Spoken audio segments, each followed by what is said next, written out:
నాదంతా ఉట్టి వృధా ప్రయాస. ఈయన నా మొహం చూడు, నేను కనపడకపోను. పాదుషా వారు ఈ రోజు ఏదో దీర్ఘంగా ఆలోచిస్తున్నట్టున్నారు. అవును, అదేమిటో నాకు తెలుసులే. ఏమిటి తెలుసు? పులుసు. ఆ పులుసు ఎక్కువయ్యే రసం కోసం స్వర్లబండి మొత్తం దేవులాడుతున్నాడు పాదుషా వారు. నాకు తెలుసులేవయ్యా. ఈ మాయల పదిని తెలుసుకోవడానికి నీకు కాదు కదా, నిన్ను పుట్టించిన ఆ బ్రహ్మకు కూడా తరం కాదు తెలుసా? అంత రహస్యమా? అక్షరాల. ఏమిటి ఈ సంగుకే తెలియని అంత రహస్యమా?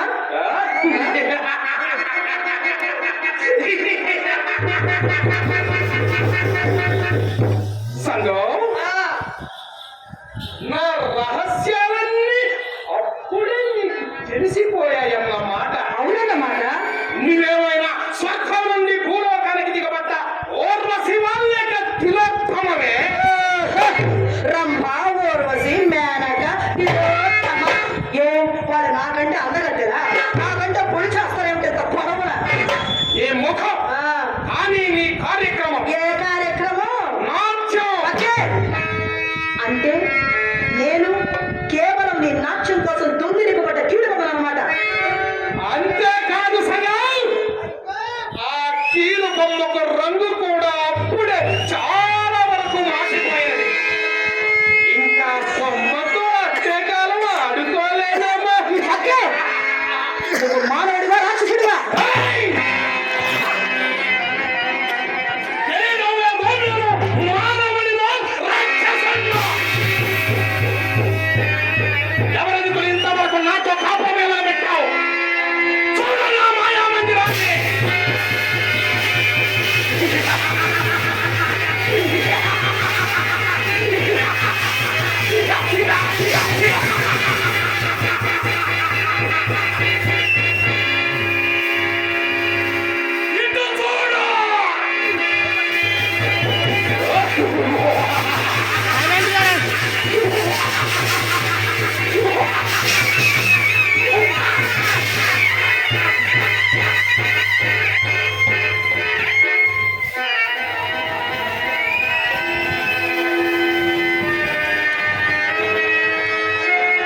ముద్దు పట్టుకున్నప్పుడు కూడా నేను నీకు కాకిలానే కనిపించానా? అది ఇది వరకు తెలియదా? తెలుసు, తెలిసి చేయగలిగింది లేక నా జీవిత రతను ఒక దాసరి పాముకు ధారపోశాను. అయ్యా! నీ శరీరం నీ దగ్గరే ఉంచుకొని మాట్లాడు. ఈ పకీరుని ఎదిరించి ఆ కోపానికి గురైన దౌర్భాగ్యుల జీవితాలు చూచి ఉన్నావు కదూ.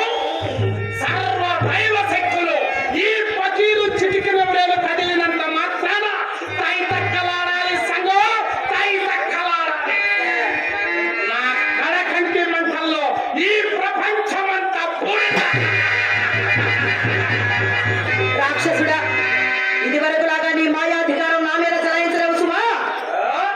సంగో, నన్ను జయించడానికి ఏదైనా మంత్రశక్తి కాదు కాదు తంత్రశక్తి సంపాదించావా ఏమే? ముమ్మాటికి పట్టే.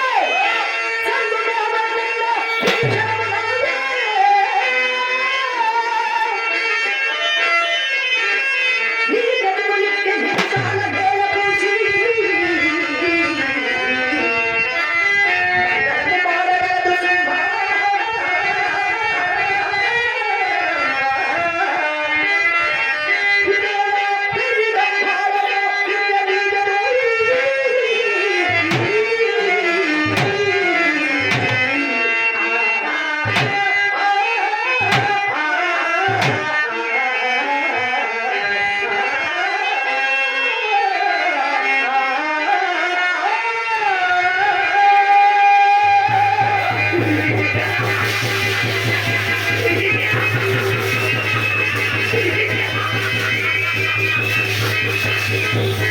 నా బ్రతుక్కి మంగళం పాడగలిగిన దేవుడు ఇప్పటికి పుట్టలేదు, ఇక పుట్టబోడు కూడా.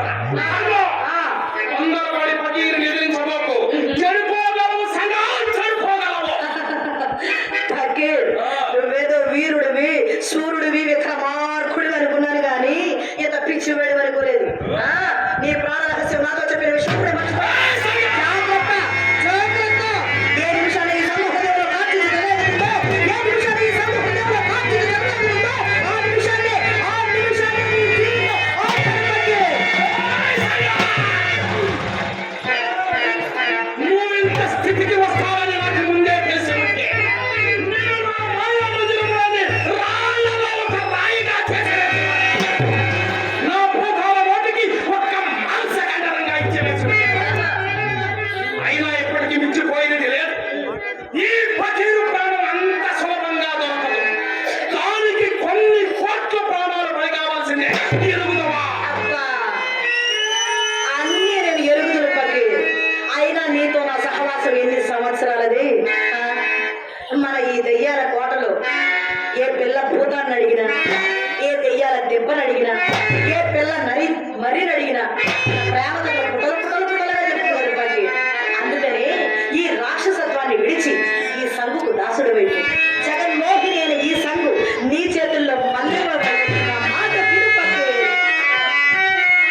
భువనమోహన రమణీయ మూర్తి అయిన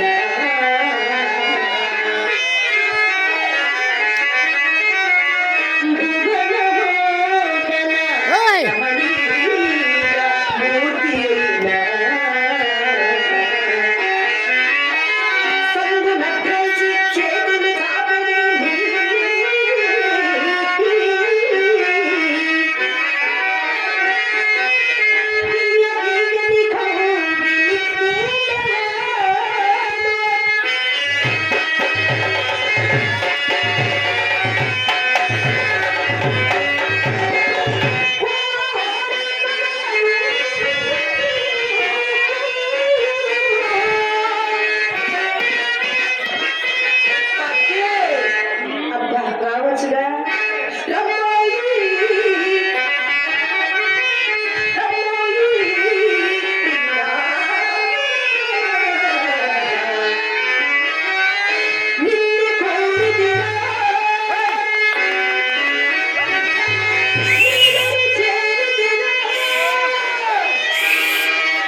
చీర కట్టుకుంటే కుదరదులే కానీ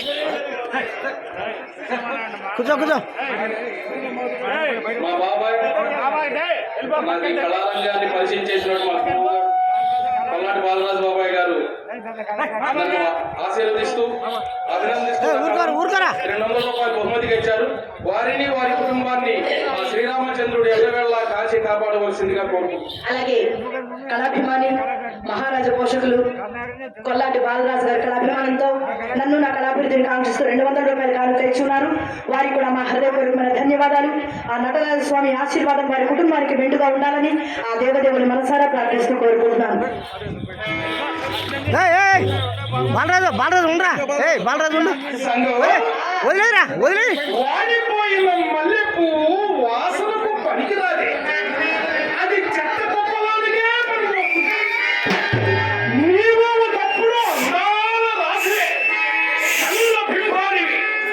ఇప్పుడు ఆ బింబానికి గర్వం ఎక్కువై గ్రహణం పట్టింది. ఇంతకు నీ గర్వానికి కారణం నీ లావణ్యమన్న మాట. అవునన్న మాట.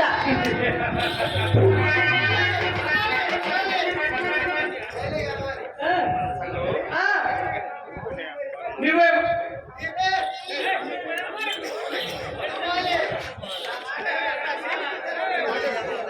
పిచ్చిదాన, ఇన్ని దినాలు నిన్ను నా పాద రాశిగా దయతలచి దగ్గరకు చేర్చాను, కానీ నీ సౌందర్యాన్ని